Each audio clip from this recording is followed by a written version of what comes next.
రాజకీయాల్లో మన నేతలు నరేంద్ర మోడీ దగ్గర నుంచి చంద్రబాబు నాయుడు గారి దగ్గర నుంచి లోకేష్ బాబు వరకు 33% రిజర్వేషన్ మహిళలకని ఇస్తూ దేశ మహిళలందరినీ రాండి, ముందుకు అడుగేయండి, ఆత్మవిశ్వాసంతో రాజకీయాల్లో పాల్గొనండి అని పిలుపునిస్తున్న ఈ వేళ ఒక రాష్ట్ర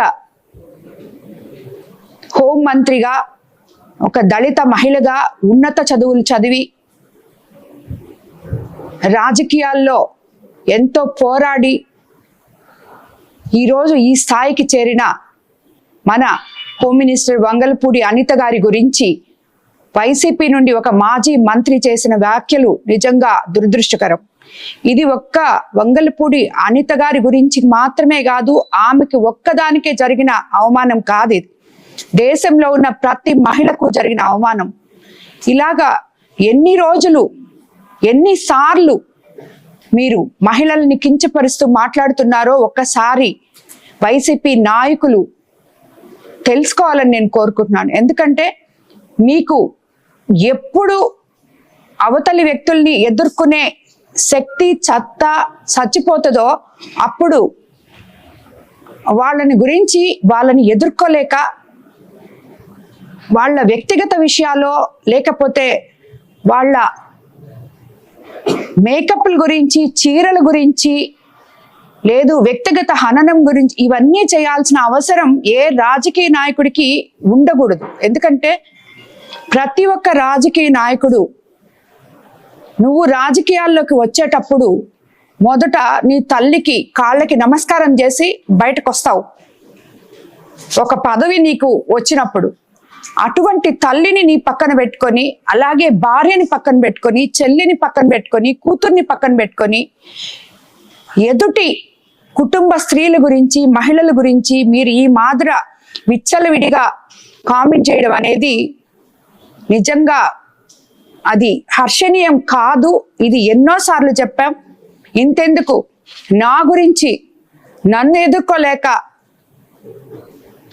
ఇక్కడ మన నెల్లూరు జిల్లాలో కోవూరు కాన్స్టిట్యున్సీలో 6 సార్లు ఎమ్మెల్యేగా నిలిచి, నాది పెద్ద కుటుంబం, గొప్ప కుటుంబం నుంచి నేను పుట్టాను, నాది ఆ రక్తం ఈ రక్తం అని చెప్పుకునే ఇక్కడి నాయకులు కానీ, అంటే వైసీపీ నాయకులకి జిల్లాలు, రాష్ట్రము ఏది వాళ్ళకి ఏది అక్కర్లేదు. ప్రతి ఒక్కరూ ఇదే పందాలో మాట్లాడుతున్నారు. వీళ్ళు ఈరోజు ఇలా మాట్లాడుతుంటే వీళ్ళ నాయకులు దీన్ని ఖండించకుండా వాళ్ళని ప్రోత్సహిస్తున్నారని చెప్పి నేను చెప్తున్నాను. ఈ మాదిరి ఎంతమంది మహిళల్ని మీరు అవమానపరిచి వాళ్ళ ఆత్మ గౌరవాన్ని, ఆత్మవిశ్వాసాన్ని దెబ్బతీయాలని చూస్తున్నారు. ఇది కరెక్ట్ కాదు, పద్ధతి కాదు. మీరు పద్ధతి మార్చుకోవాలి. ఎవరి ఆత్మవిశ్వాసం కూడా మీరు దెబ్బతీయలేరు. మీరు ఎవరికన్నా అలా చెయ్యాలి అంటే వాళ్ళు ఒక బంతి బౌన్స్ ఎట్లా మీరు అణగదొక్కాలని చూస్తున్నారో వాళ్ళు 10 సార్లు పైకి లేస్తారు. అది గుర్తుపెట్టుకోండి.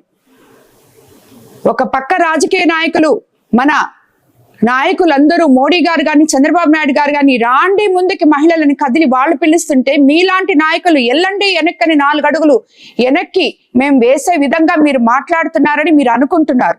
అది కరెక్ట్ కాదు. మీరు వెనక్కి మమ్మల్ని తోసే కొంది ముందుకి ఇంకొక 10 అడుగులు వేసుకుంటూ ముందుకు వస్తాం. మేము కష్టపడి ఒక మహిళ రాజకీయాల్లోకి వచ్చి రాణించి కష్టపడి పని చేస్తుంటే ఆ పని ఎలా చేస్తున్నామో చూడండి. ఆ మహిళ గాన, ఆ రాజకీయ నాయకురాలు గాన ఏదన్నా తప్పప్పులు చేస్తే చెప్పండి, సరిదిద్దుకోమని. అంతేగాని అది చెప్పడం మీకు చేతగాక ఆ మహిళ చేసే పనులు ఎంత హుందాగా, ఒక హోంమంత్రి ఆమె చదువుకొని రాజకీయాల్లోకి వచ్చి, ఒక టీచర్ ఉద్యోగం చేసి రాజకీయాల్లోకి వచ్చి ఈరోజు ఇంత స్థాయికి ఎదిగిన ఆమెను గురించి మీరు మాట్లాడాల్సిన మాటలు కాదు. అంటే ఏంటి మీ ఉద్దేశం? ఒక దళిత మహిళ శుద్ధంగా ఉండకూడదా? నీట్గా ఉండకూడదా? ఎప్పుడు కూడా ఎవరు కూడా ప్రజెంటేషన్ అనేది చాలా ఇంపార్టెంట్. ఆమె ఈరోజు ఆంధ్ర రాష్ట్రానికి హోంమంత్రిగా ప్రతినిధి. అటువంటి ఆమె హుందాగా ఆమె బాధ్యతలు ఆమె నిర్వహిస్తుంది. దాంట్లో ఏమైనా తప్పుంటే విమర్శలు, ప్రతి విమర్శలు తప్పవు. అవి అందరూ చేసుకోవచ్చు. రాజకీయాల్లో అవి సహజం. ఎవరు తప్పు చేసినా అవతలి వాళ్ళు విమర్శించే హక్కు ఉంటుంది. కానీ మా సొంత విషయాల్లోకి రాకండి.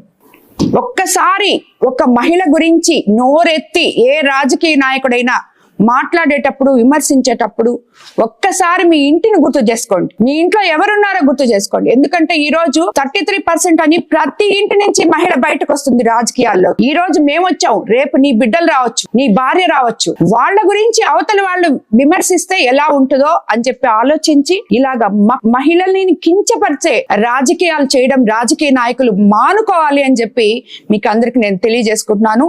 ఇలాంటివి చేసినప్పుడు ఒక నాయకుడు ఎప్పుడైనా సరే, ఏ పార్టీ లీడర్ అయినా గాని, అధ్యక్షుడైనా గాని, ఆ పార్టీలో ఒక నాయకుడు తప్పు చేస్తే ఇది తప్పు, మీరు ఇలా చేయబాకండి అని చెప్పి వాళ్ళని సరిదిద్దే మార్గంలో పెట్టాలి.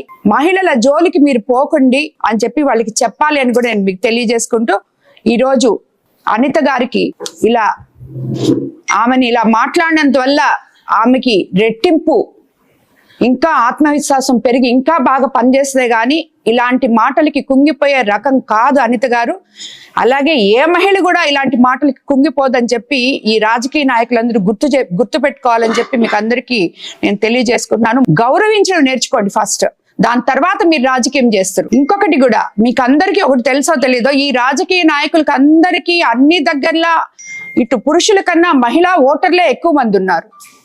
ఏ రోజైతే రాజకీయ నాయకుడు ఒక మహిళను గురించి ఇలా మాట్లాడతారో, కాన్స్టిట్యున్సీలో ఉన్న మహిళలందరూ మీకు వ్యతిరేకమై ఓటుగాన వేయకుండా వాళ్ళని ఓడిస్తే తిరిగి మళ్ళీ ఏ రాజకీయ నాయకుడు ఇలాంటి ధైర్యం చేయడు, మహిళల గురించి మాట్లాడే ధైర్యం చేయడు. ఇది ఈ రోజు నాదో, అనితదో, లేకపోతే ఇంకొకరిదో కాదు, ప్రతి ఒక్క మహిళ, రాష్ట్రంలో ఉన్న ప్రతి ఒక్క మహిళ గౌరవానికి సంబంధించిన విషయం. కాబట్టి అమర్నాథ్ గారికి నేను చెప్తున్నాను, ఇలాంటి మాటలు, ఇలాంటి వ్యాఖ్యలు చేయడం మానుకోండి. ఒక్క మీరే కాదు, మీ పార్టీలో ఉన్న ప్రతి ఒక్కరు కూడా దీన్ని నేర్చుకోవాలని చెప్పి నేను మీకు అందరికీ తెలియజేసుకుంటున్నాను.